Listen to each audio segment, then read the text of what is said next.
Chez nous, on peut l'appeler les Kihutu. De l'autre côté, on appelait les Kinyarwanda. Mais c'est des langues qui sont similaires.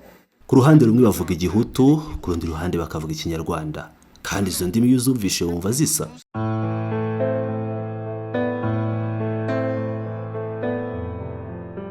Si nous tous, on commence à nous revendiquer, moi je suis tel, on les met en avant, les combats de ma communauté, attention, on risque de tomber dans un piège. Niba twese dutangiye kwivuga tuti nje nduyu tugashyira imbere intambara z'umuryango wanjye mu byitondeho dushobora kugwa mu mutego. Eka nongere ngaruke by'umwihariko ku kibazo mwabajije, ntimukibagirwe ko dufite ushinzwe ubutumwa bwihariye bwa Perezida wa Repubulika kandi akomoka mu muryango umwe namwe, kandi ibibazo by'ibiri kuba ubu mu misozi miremire ni ibibazo bitureba twese. Ariko kubera ko mwavuze amateka byari ngombwa kwibutsa buri wese ko abanyamurenge n'abatuye mu misozi miremire batigeze na rimwe baba mu muryango wifatanyije n'u Rwanda, ahubwo kuva mu 1996 ndetse mbere yaho gato abanyarwanda bazanye ibitero bya Red Tabara. Izo ni inyeshyamba zishaka gukuraho ubutegetsi mu Burundi, zirabica kandi zikabica urw'agashinyaguro.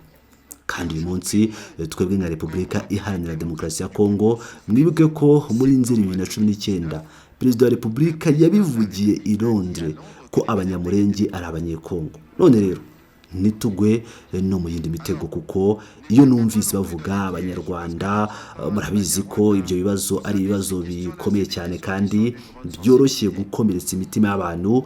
Ndabibutsa ko dufite ibihugu 9 duturanye nabyo, dufite indimi nyinshi zivugwa ku mpande zombi z'imipaka. Iwacu bashobora kurwita igihutu, hakurya bakita urwo rurimi Kinyarwanda, ariko n'indimi zisa cyane. Ku rundi ruhande bashobora kurwita ikirundi.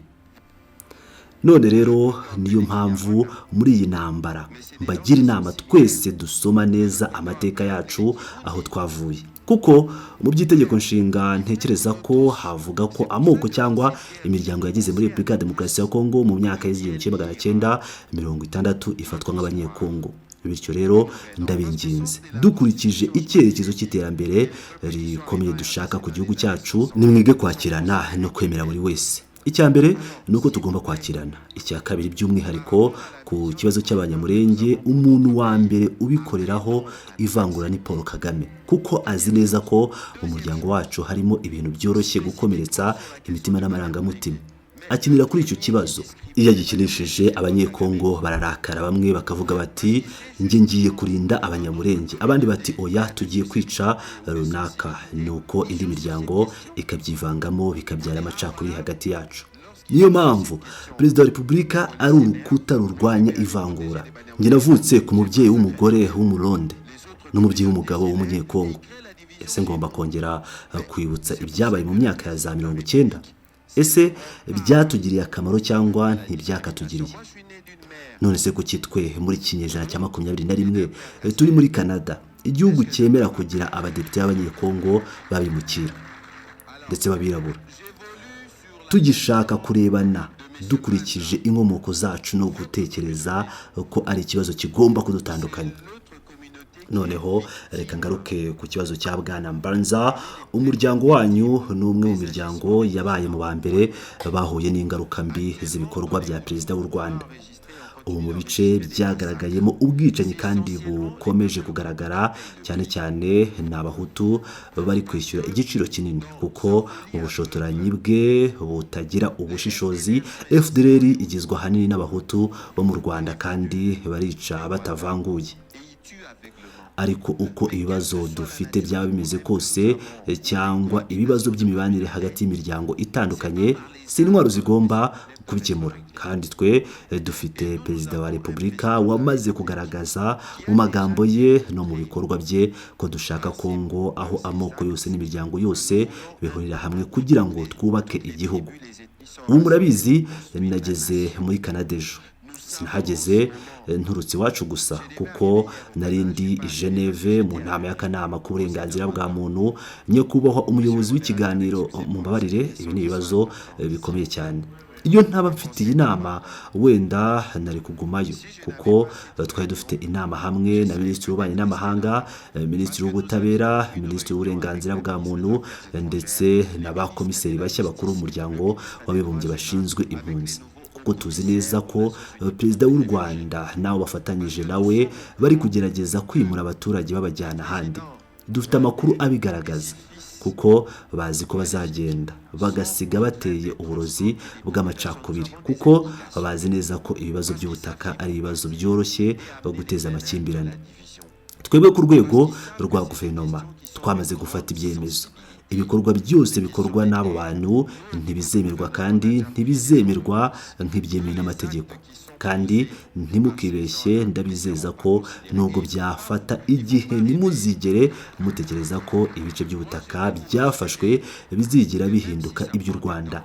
Ntibizigera bibaho, yaba mwebwe, yaba twe, yaba abana bacu.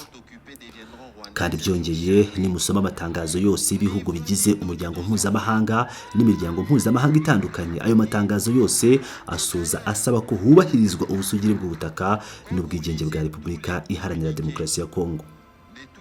Bityo rero ntihakabe ubayobya, bizashira, tuzagarura ububasha bwacu ku butaka bwacu kandi amategeko azongera ahaganze n'ibyo. Et de la souveraineté de la RDC. Donc, qu'on ne vous trompe pas, ça va se terminer. Nous allons recouvrer l'autorité sur notre territoire et nous allons y faire régner la loi. Voilà. Et donc, le Rwanda, depuis 1994, a pris goût à l'exploitation de ressources minières de l'Est de la RDC. U Rwanda kuva mu 1994 rwagize akamenyero ko gushaka no gukoresha umutungo kamere w'amabuye y'agaciro yo mu burasirazuba bwa Kongo. Nk'uko mwabibonye mbere, nimureba agace k'ubukungu bwa zahabu ko mu burasirazuba, Repubulika ya Demokarasi ya Kongo iherereye cyane muri ako gace k'iburasirazuba. Nge rero sinzi uko Imana cyangwa kamere yaduhaye ubwo butunzi, ariko urugero nka zahabu usanga koko igarukira ku mupaka. Bityo rero u Rwanda ntimwibagirwe ko hamwe na AFDL, umwana wa mbere w'u Rwanda ni AFDL, kandi tuzagaruka ku mwana uriho ubu, ariko we mu mutima nyamukuru w'intambara. U Rwanda rwize uburyo rwo kwiyubaka rukomeza iburasirazuba bwa Repubulika ya Demokarasi ya Kongo mu bibazo by'intambara cyangwa umutekano muke uhoraho. Niyo mpamvu igitekerezo cyose cy'amahoro cyangwa ituze kibangamira inyungu z'ubukungu za perezida w'u Rwanda. Ni muri urwo rwego yatangiriye kuri AFDL, nyuma hakaza LCD, nyuma hakaza CNDP, nyuma M23 ndetse na n'ubu hakiri M23. Ndibutsa ko igihe perezida wa Repubulika yageraga ku butegetsi muri 2019, kimwe mu bikorwa bya mbere yakoze ari uguhuza no kunga abayobozi b'u Rwanda na Uganda. Ibyo byabaye muri Kanama 2019. Ahantu muri Angola hafi y'umupaka wa Repubulika ya Demokarasi ya Kongo. Ibi ndabivuze kugira ngo bamenyeshe ko amateka ya Repubulika Iharanira Demokarasi ya Kongo atatangiye ubu. Hari abakuru bari hano babizi neza. Mu bijyanye n'imyitwarire ya diplomasi, buri gihe twakurikije ihame ryo gushaka amahoro. Turi igihugu cyo muri Afurika gifite imipaka myinshi mpuzamahanga kurusha ibindi, kuko dufite 9 kuri iyo mipaka. Hari amoko atandukanye atuye hafi yayo, ndaza kubigarukaho nyuma. Ibi bituma twe nka Repubulika ya Demokarasi ya Kongo tutaba gusa igihugu gifite uruhare rukomeye mu karere, ahubwo turi n'igihugu gifite uruhare rukomeye ku mugabane wa Afurika, kandi dufite ubushobozi bwo gufasha no gukemura n'ibindi bibazo bireba inyoko muntu. Bityo rero inkuru cyangwa imvugo itangwa n'abanyarwanda ni imvugo ishingiye ku mpamvu zitari ukuri cyangwa zitabasha kwemezwa, cyangwa se nk'uko tuzabibona ku kibazo cy'imvugo y'urwango ishingiye ku gukoresha nabi umuryango runaka. Nyamara uwo muryango nta na rimwe wigeze usaba guverinoma y'u Rwanda ko yaza kuwurinda. Hari kandi ikibazo cy'inkunga ivugwa ko ihabwa FDLR. None se FDLR ni bande? FDLR ni abanyarwanda. mu 1994 igihe habaga jenoside twafunguye imipaka yacu, twakira impunzi zirimo n'abahoze mu ngabo z'u Rwanda, ni ukuvuga abasirikare bari mu ngabo za perezida Habyarimana muri icyo gihe. Ibyo byabaye mu 1994. Muri icyo gihe abo barwanyi kandi perezida w'u Rwanda ntekereza ko yari afite imyaka 37. Icyo gihe nibo uyu munsi bavuga ko ari ingabo za FDLR ziri muri Repubulika ya Demokarasi ya Kongo kuva mu 1994. Nyuma y'imyaka 32 baracyavuga nkaho bagize ikibazo gikomeye cy'umutekano. Icyambere ni mureba amagambo yatangajwe ku mugaragaro na ambasaderi w'u Rwanda muri Kongo, yavuze ko FDLR zitari ikibazo cy'umutekano gikomeye. Mu by'ukuri twe uyu munsi ntitwashobora guhakana ko bariho, kuko bakora ibikorwa by'ubugizi bwa nabi ku banyekongo, barasahura, bangiza amashyamba, baca abantu mu nzira n'abagizi ba nabi. Ariko aho bakagombye kuba bari ni mu Rwanda kuko ni Abanyarwanda. Ndashaka kandi kwibutsa kuri ayo magambo ko kubera ko twari tuzi neza ko hari ikibazo cy'umutekano, twubwacu twatangiye gufata ingamba mbere y'uko perezida wa Repubulika agera ku butegetsi, kuko iyi ntambara nk'uko nkunda kubivuga kenshi atari intambara ya perezida Tshisekedi. Ni intambara yatangiye kuva mu 1994, kandi muzabyumve neza, ni intambara yahitanye abakuru b'ibihugu babiri. Ni intambara yahitanye miliyoni nyinshi z'abanyekongo, ni intambara yasenye kandi isenya n'ubu imiryango myinshi cyane. Mwumvise ibisobanuro bya Profeseri Maisha mbere, kandi ibi bigomba guhagarara. Ntekereza ko twese dufite inshingano muri iki kibazo. Muri za nyandiko zo hagati muraza kubona ko twe ubwacu twateguye ibikorwa bya gisirikare. Mwibuke ko nyakubahwa David Katamele yakuwe ku mwanya we muri 2010 kubera ko yari yanenze perezida Kabila kuba yarahaye uburenganzira ingabo z'u Rwanda bwo gukora ibikorwa bya gisirikare bifatanyije n'ingabo za Kongo nta ruhushya rwa Parlement. Ku kibazo cya FDLR rero, ikintu cy'ingenzi cyo kumenya nuko ari Abanyarwanda bagomba gusubira mu Rwanda, kandi ko izi ngabo zidateza ikibazo cy'umutekano ku Rwanda. Natwe nka Repubulika Iharanira Demokarasi ya Kongo twiyemeje gukemura iki kibazo, ndetse tunashyira umukono ku masezerano i Washington, kuko ari ikibazo cy'ingabo ziri ku butaka bwacu. Ariko ntidushobora gukemura burundu iki kibazo ku basigaye igihe cyose ingabo z'u Rwanda zikiri ku butaka bwacu, kuko benshi muri bo bari mu bice by'ubutaka bigenzurwa cyangwa byafashwe n'ingabo z'u Rwanda.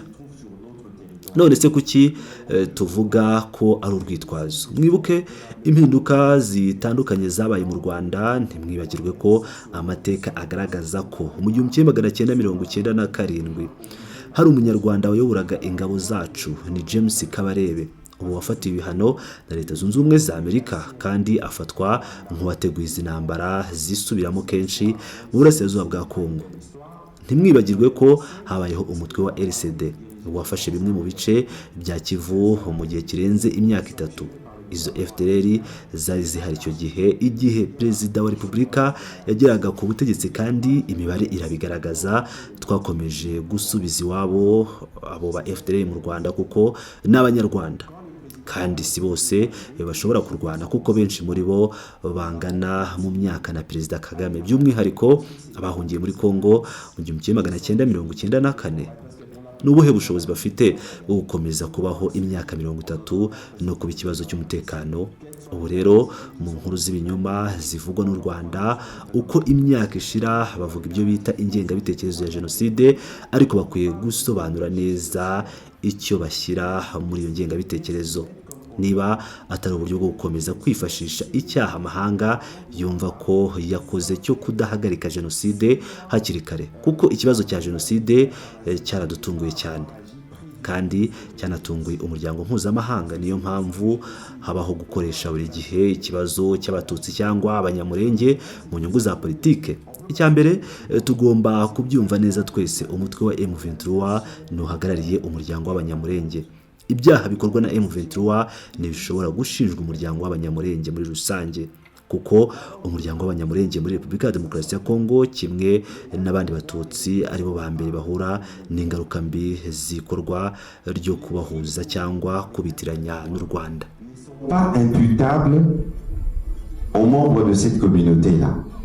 Parce que la communauté Banyamulenge chez nous, comme les autres Tutsis, sont les premières victimes de la stigmatisation du Rwanda. ngira ngo uko mumwiyumvira rero bamwita Patrick Muyaya, umuvugizi wa guverinoma ya Repubulika ya Demokarasi ya Kongo, akaba na minisitiri w'itangazamakuru n'itumanaho muri iki gihugu cya Repubulika ya Demokarasi ya Kongo, ubwo yari muri Canada yongeye kuvuga amagambo akomeye cyane yakomeje kugenda asubirwamo n'abayobozi batandukanye ba Repubulika ya Demokarasi ya Kongo, by'umwihariko amagambo yo kuvuga ko aba FDLR bashaje n'ibindi bintu byinshi cyane bisa nkaho ashaka kwerekana ko FDLR atari ikibazo ku gihugu cy'u Rwanda, mu gihe mu yindi mvugo yavugaga ko FDLR ari ikibazo kuri Repubulika Iharanira Demokarasi ya Kongo. Usibye ibi yavuze amagambo akomeye cyane yakomeje kugenda agarukwaho n'abarwanya M23, by'umwihariko bavugaga ko abatavuga ururimi rw'Ikinyarwanda ahubwo bavuga ururimi rw'Igihutu.